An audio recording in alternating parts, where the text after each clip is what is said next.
and welcome back to Off the Grid. A few months ago when we finished building our tram, we promised we'd give you an update on how it was working. Well, it's doing the job it was designed to do. It hauls the heavy stuff up the hill from the dock. Now, if we were going to build it again though, I think there are 4 changes we would make. Number 1 is we would get a winch that can run in reverse. Now, this one runs in reverse, but the manufacturer says only for limited periods of time.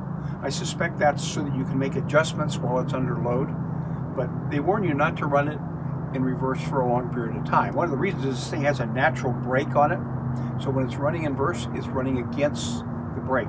So what we have to do, snap a line on it and control the descent by hand. Not a big deal, but if I was doing it again, I get one with reverse. The second thing I do is adjust the cable length before I put the unit into service. If you have a lot of cable on that spool and you crank it up, it can jam. Now this is an easy fix.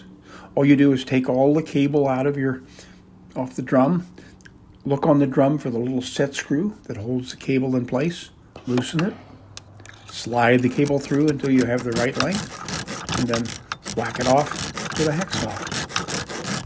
Now, it may seem simpler to just pull the cable out of the winch, cut it off, and then put it back in. Don't do that.